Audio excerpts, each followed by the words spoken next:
Nature Mantra BP sugar thyroid reversal Nature మంత్రతో సాధ్యం. మీ నాన్నగారిని సాక్ష్యం చెప్పకుండా చేశాను. ఆ రోజు నుంచి ఆయనకు కంటి నిండా కునుకు లేదు. నువ్వు మాత్రం ఏం చేస్తావమ్మా? చెల్లి పెళ్లి జరుగుతుందని ఆశపడ్డావు, నమ్మి మోసపోయావు.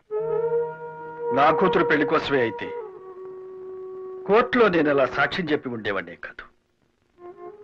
మాస్టర్ చనిపోతూ సాయిరామన్ నాకు అప్పచెప్పారు. అతని పెళ్లి బాధ్యత కూడా నాదేనన్నారు. ఆ బాధ్యతతోనే నా నిజాయితీని పూడ్చిపెట్టారు. అబద్ధం ఆడకపోయినా నిజం చెప్పలేకపోయారు. అందుకే నాలో నేను కుమిలిపోతున్నాను. ఏమైనా సరే ఆ బుచ్చిబాబుని నేరస్తుడిగా నిరూపించాలి. ఎలా అయినా సరే ఈ పెళ్లి జరిపించాలి.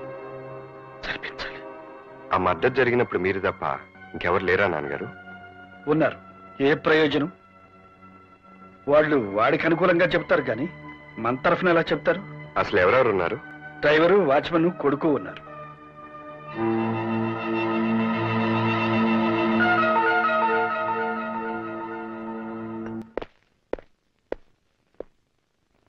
విన్సెంట్ ఒక్కడిని లేపేయమంటారా, వాడి భార్య బిడ్డలు కూడా లేపేయమంటారా? నానో, విన్సెంట్ ఒక్కడిని మర్డర్ చేయండి.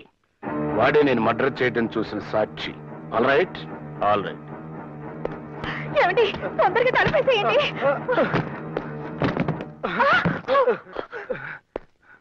నన్ను చంపద్దు. మా అయ్య గారికి వ్యతిరేకంగా సాక్ష్యం చెప్పను.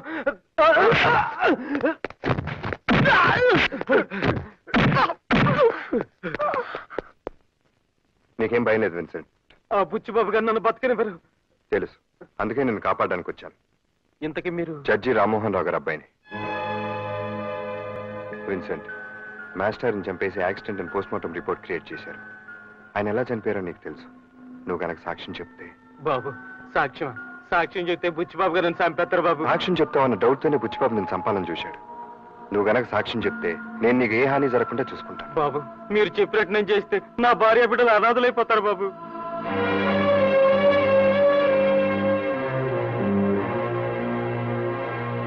కమిషనర్ గారు, గోపాలకృష్ణయ్య గారి హత్యను యాక్సిడెంట్ అని ఏసీపీ గారు పోస్ట్ మార్టం రిపోర్ట్ సృష్టించారు. అది అబద్ధమని, గోపాలకృష్ణయ్య గారిని బుచ్చిబాబే కాల్చి చంపాడని ఆయన వాచ్మెన్ విన్సెంట్ సాక్ష్యం చెప్పాడు. కాబట్టి ఆ శవాన్ని వెంటనే బయటకు తీసి రీపోస్ట్ మార్టం చేయాల్సిందిగా ఆర్డర్స్ తీసుకొచ్చారు. Mister Madhu, please come in. Good morning sir. Morning. మీరు క్లోజ్ చేసిన గోపాలకృష్ణయ్య గారి కేసుని రీఓపెన్ చేయండి. ఇదిగో రామ్మోహన్ రావు గారి స్టేట్మెంట్. Yes sir.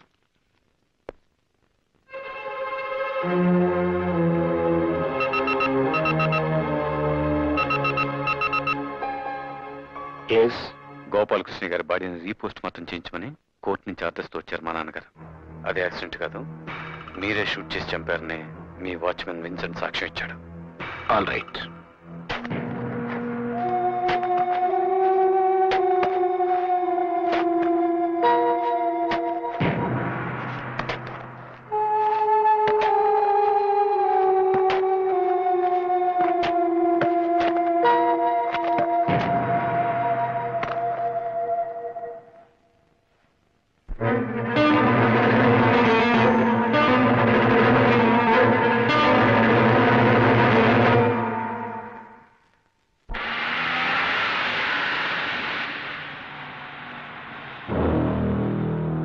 హలో, తండ్రి కొడుకులిద్దరు బాగా దెబ్బతిన్నట్టున్నారు. న్యాయాన్ని పూడ్చిపెట్టడం అంటే ఏమిటో కళ్ళారా చూశారుగా. ఎస్, జడ్జిగా రిటైర్ అయ్యాం. నన్ను రెచ్చగొట్టి జీవితం నుంచి రిటైర్ కావద్దు.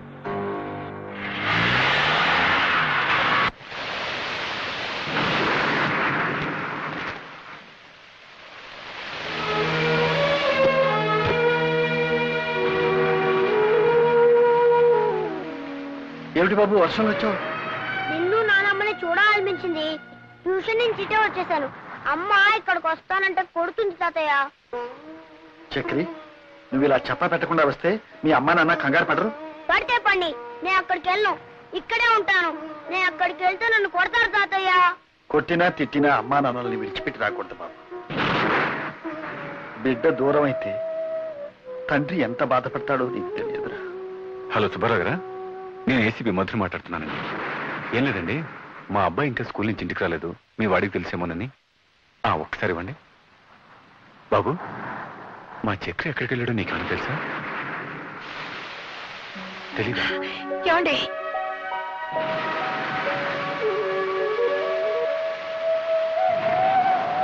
మా బిడ్డను మాకు కాకుండా చేద్దామనా? ఎవరిని అడిగి తీసుకెళ్లారు? నన్ను ఎవరూ తీసుకెళ్ళలేదు. నేనే తాతయ్య నాన్న చూడాలనిపించలేను. తల్లిదండ్రులకు ఎలా ఎదురు సమాధానం చెప్పాలో బాగానే నేర్పించారు. కళ్యాణి,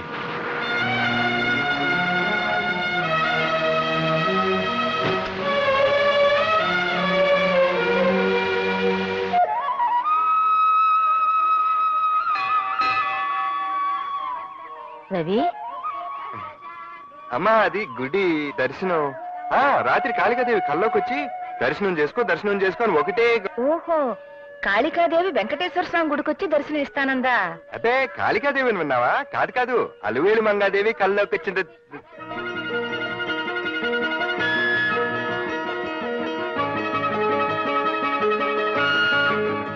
ఏమిటి, అమ్మవారి కల్లో డాన్స్ కూడా నేర్చుకోమందా?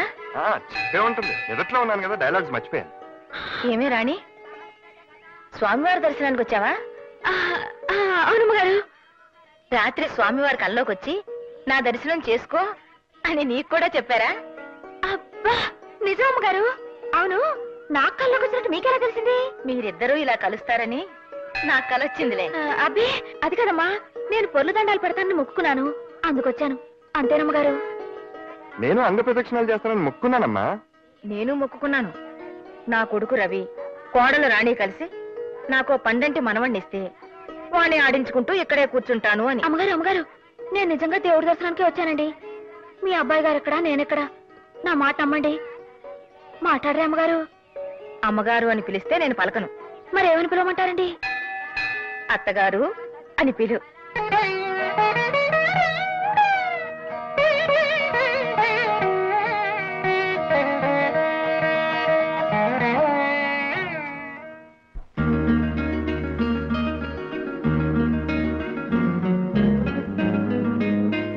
మాట్లాడితే కేసును తిరగదోడుతున్నాడు రామ్మోహన్ రావు. సాక్ష్యం ఇస్తా అన్న విన్సెంట్ ని లేపేశాం. ఇక మిగిలింది బెనర్జీ ఒక్కడే. ఎస్,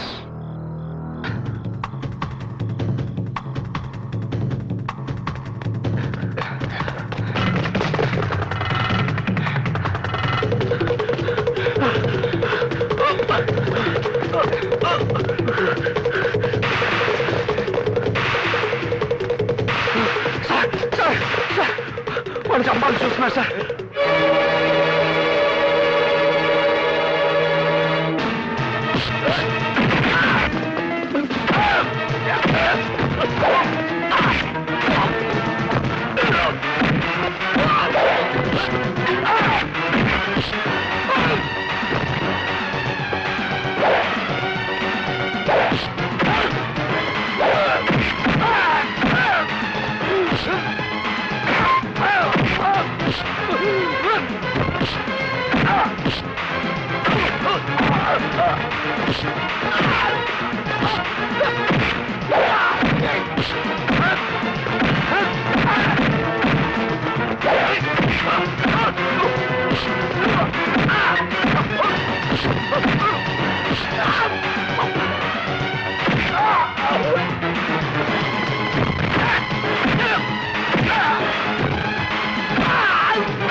బుచ్చిబాబు చేసిన హత్య కళ్ళారా చూసినట్టు నువ్వే చెప్తున్నావు. నీకేం భయం లేదు. అదే సాక్ష్యం కోర్టులో చెప్పు. సాక్ష్యం అండి? ఒకవేళ నువ్వు చెప్పపోయిన బుచ్చిబాబు నేను బ్రతకనివాడు తెలుసా? చూడు బెనర్జీ, నీకు నీ భార్యా పిల్లలకి ఏ హాని జరగకుండా నేను చూస్తాను. ధైర్యంగా చెప్పు.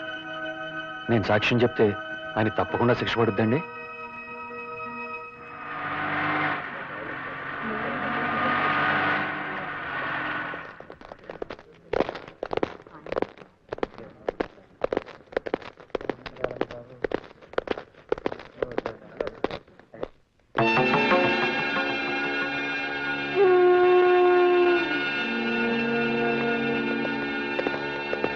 అతని తరఫున రామ్మోహన్ రావు గారు కోర్టుకు పెట్టుకున్న అర్జీని మంజూరు చేస్తూ ప్రాసిక్యూషన్ తరఫున ఆయన వాదించడానికి యాజ్ ఏ స్పెషల్ కేసుగా కోర్టు పర్మిషన్ ఇస్తూ ఇతర సాక్షుల్ని ప్రవేశపెట్టడానికి అనుమతిస్తోంది.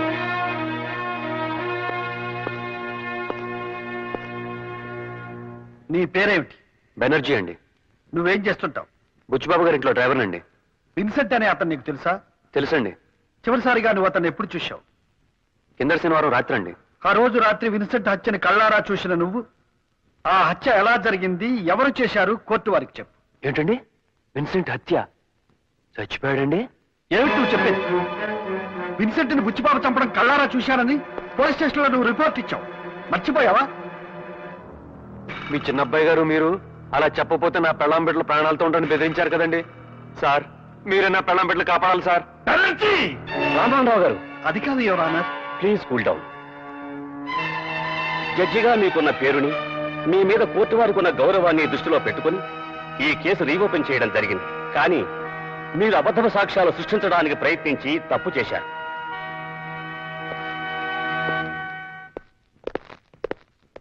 ఏమండే వెళ్ళిస్తుంటే ఆగరంటే?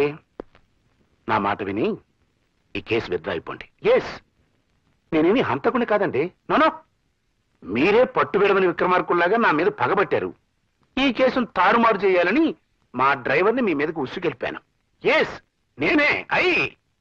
చూడండి, మళ్ళీ ఈ కేసు రీఓపెన్ చేయాలని ప్రయత్నం చేశారనుకోండి, మీకు పిచ్చి పట్టిందని మీ పెద్ద అబ్బాయితోనే సాక్ష్యం చెప్పించి మిమ్మల్ని పిచ్చి ఆసుపత్రిలో తోయించారు.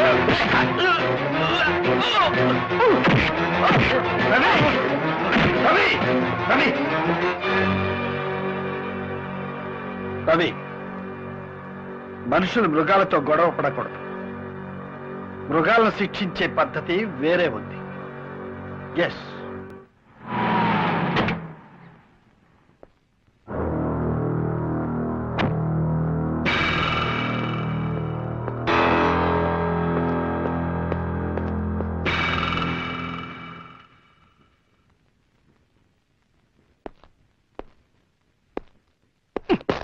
సారీ. All right. ఏమిటి, మీరెందుకు వచ్చారు ఇక్కడికి? కంగారు పడక బుచ్చిబాబు, నన్ను ఎప్పుడు చూసినా అలా బెదిరిపోతావు ఎందుకు? నేను పెళ్లికి పిలవడానికి వచ్చాను. All right. ఎవరి పెళ్లి? నీది కాదు, సాయిరామ్ది. Very good. ఇది తెలివైన పని అంటే. చదివి చూడు, అసలు తెలివైన పని ఏంటో తెలుస్తుంది. సాయిరామ్తో మా అమ్మాయి పెళ్ళని కార్డు వేశారండి. అంటే మా అమ్మాయి ఎక్కడుందో మీకు తెలుసా? నువ్వు దాచిన చోట మాత్రం ఖచ్చితంగా లేదు. నిన్ను తప్పించుకుని మా దగ్గరకు చేరింది. మళ్ళీ నీకు కనపడకుండా ఎక్కడ దాచాలో అక్కడే దాచాం. ముందు వాళ్ళ పెళ్లి జరిపించి, ఆ తర్వాత నీ కూతురుతోనే నీకు వ్యతిరేకంగా సాక్ష్యం చెప్పించి, అప్పుడు నీ పెళ్లి నేనే దగ్గరుండి జరిపిస్తాను. అర్థమైందా? రా బాబు, ఏర్పాట్లు చేయాలి.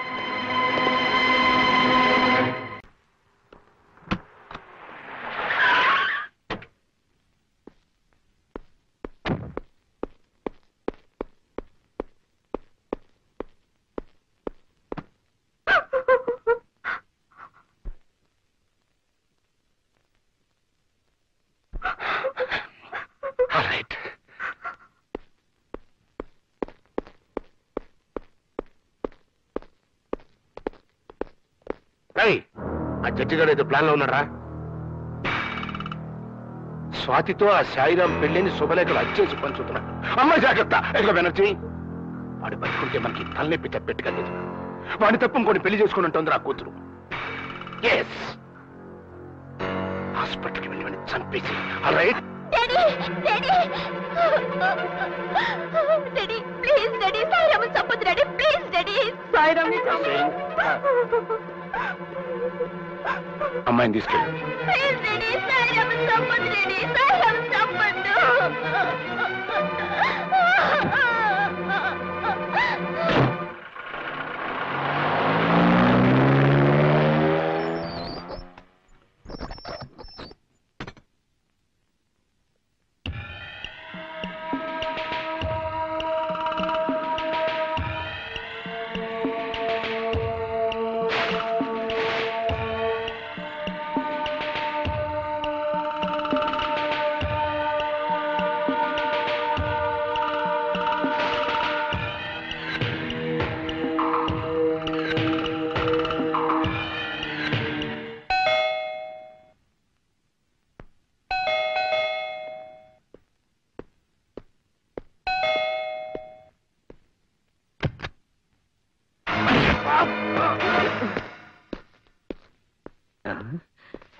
సూదివక కోనలో పుంజువక కోనలో పిల్లలేమో తల్లదిల్లు ప్రేమ ఏం లేదు కోనలో.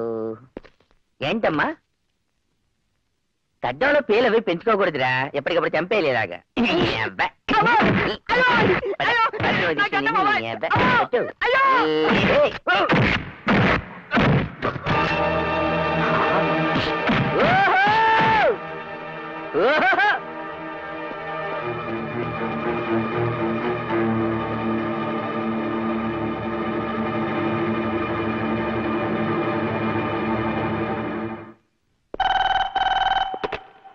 హలో, నా కూతుర్ని నేను దాచిన చోటు నుంచి ఎత్తుకుపోయాడు. ఎస్, రేపు కోర్టులో నాకు వ్యతిరేకంగా సాక్ష్యం చెప్పిస్తాడట మీ నాన్న. అదే గనక జరిగితే కేసు నాతో ప్రారంభమై నీతో ముగుస్తుంది. ఎస్, పోస్ట్ మార్టం రిపోర్టు నువ్వు తారుమారు చేసిన దగ్గర నుంచి వెనక్కి రివైండ్ అయ్యి ఎస్ఐగా నువ్వు నా దగ్గర 10,000 లంచం తీసుకున్న దాంతో ఆగుతుంది. ఈ ఆపద నుంచి నేను నువ్వే కాపాడుకోవాలయ్యా. All right? No problem sir. మీ అమ్మాయిని మీకు అప్పగించే బాధ్యత నాది.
Ravi,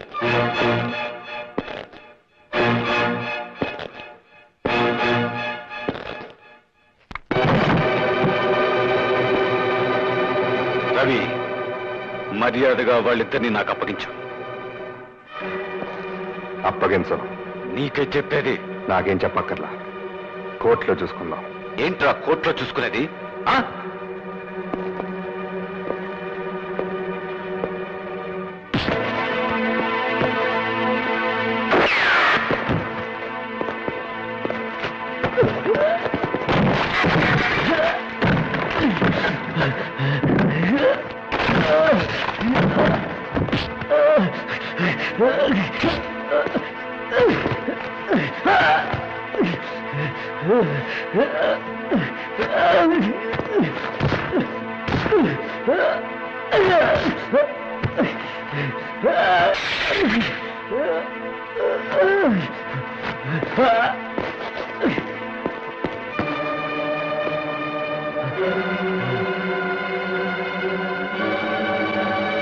ఎటండి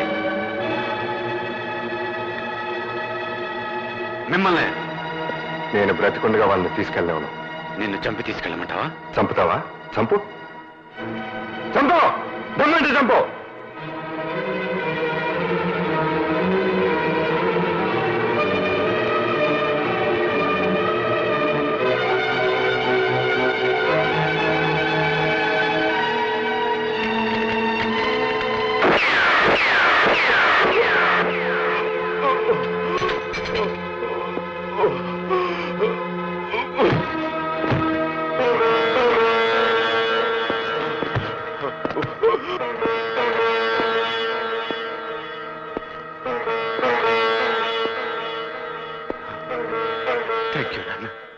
thank you very much నాన్న. బుచ్చిబాబు వల్ల చిక్కున్నాను. ఈ జన్మలో వెనక్కి రాలేదనుకున్నాను. నాకు విముక్తి కలిగించారు. థ్యాంక్స్ నాన్న. వచ్చే జన్మలో మంచి కొడుకుగా మళ్ళీ మీ కడుపున పుట్టి మీ రుణం తీర్చుకుంటాను అన్నా. మీ రుణం తీర్చుకుంటాను.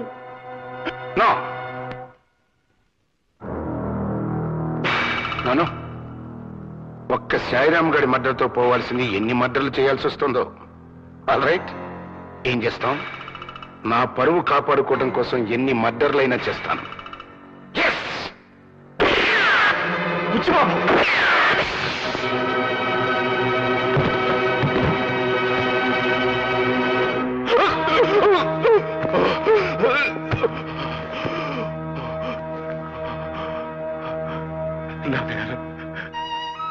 ఎన్నో తప్పులు చేసేది నాకు.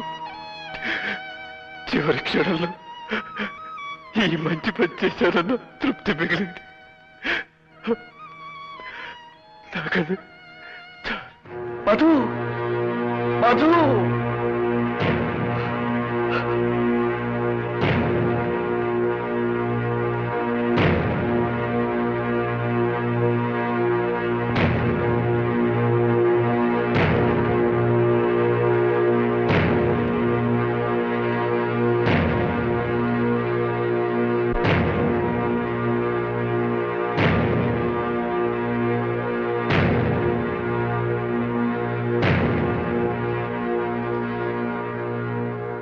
ఎన్నో క్లిష్టమైన కోర్టు వ్యవహారాలలో న్యాయమైన తీర్పులు చెప్పిన మాజీ న్యాయమూర్తిని. నా కుటుంబ విషయంలో కూడా ఒక కఠోరమైన తీర్పునిచ్చి నేరస్తుడిగా మీ ముందు నిలబడ్డాను. ఒక బిడ్డను నా కళ్ళ ముందే పోలీసుల చేత కాల్పించి చంపించాను. ఇంకో బిడ్డను నా చేతులతో నేనే కాల్చి చంపాను. మరో బిడ్డ కళ్ళ ముందు నేనొక హంతకుడిగా అత్యధిక దండనకు గురి కాబోతున్నాను. ఇది నేను చేసిన నేరమా? నా బిడ్డలు చేసిన నేరాల ఫలితమా? లేక సమకాలీన సమాజ నిర్మాణంలోని లోపమే నా కుటుంబాన్ని ఇలా బలి తీసుకుందా? అవినీతి నా మొదటి వాడికి నా వల్ల సంక్రమించలేదే. తీవ్రవాదం మా రెండవ వాడికి నేను నేర్పించలేదే. అశాంతి మా చిన్నవాడికి నేను అప్పజెప్పిపోవడం లేదే. ఇవన్నీ నా కుటుంబంలోకి ఎక్కడి నుంచి చొరబడ్డాయి? ఎవరు దీనికి బాధ్యుడు? ధర్మరాజు చేత అబద్ధం ఆడించింది ఎవరు? భీష్ముడు లాంటి గోపాలకృష్ణయ్య గారిని కూలి చేయించింది ఎవరు? శ్రీరాముడు లాంటి నా పెదబాబుని రావణాసురుని చేసిందెవరు? ఒక న్యాయమూర్తిని హంతకుడిగా మార్చిందెవరు? ఈ ప్రశ్నలకు సమాధానం దొరకంది న్యాయానికి న్యాయం జరగదు. అందుకే నాకు తోచిన న్యాయం నేను చేశాను. ఎందరో నేరస్తుల మరణాలకు శాసనాలు రాసిన నేను నా బిడ్డ నేరస్తుడిగా పట్టుబడబోతుంటే తండ్రిగా మరణశిక్ష నేనే అమలు చేశాను. యువరాన, ఒక రకంగా ఇది హత్య కాదు, ఆత్మహత్య. నా తోటలో నా చేతులతో నాటిన మొక్క వటవృక్షం కాకపోగా విషవృక్షంగా విస్తరించుకుంటుంటే నాటిన నా చేతులతోనే దాన్ని తుంచేశాను. అవును, వాడికి జన్మనిచ్చింది నేను. సావు మాత్రం ఇవ్వకూడదా? ఎప్పుడో ఎవరి చేతుల్లోనో దుర్మరణం పాలు కావలసిన వాడిని కనికరించి నా చేతులతో నేనే చంపేశాను. Yes, it is mercilessly mercy killing, your honour. Mercy killing. Yes.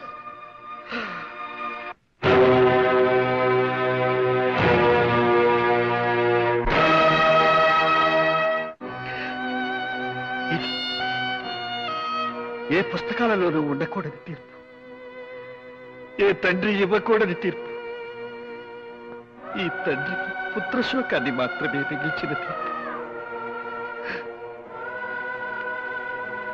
యువరానా, ఒక్కసారి ఆలోచించండి, అందరూ ఆలోచించండి. కలుషితమైపోయిన ఈ వాతావరణంలో ఈ వ్యవస్థ ఇలాగే కొనసాగితే ప్రతి కొడుకు దుర్మార్గుడిగా మారే అవకాశం ఉంది. అప్పుడు ప్రతి తండ్రి ఇలాంటి తీర్పే ఇవ్వాల్సి ఉంటుంది. ఎస్, నో, అది అలా కాకూడదు, అలా జరగకూడదు, అలా జరగనివ్వకూడదు. Yes,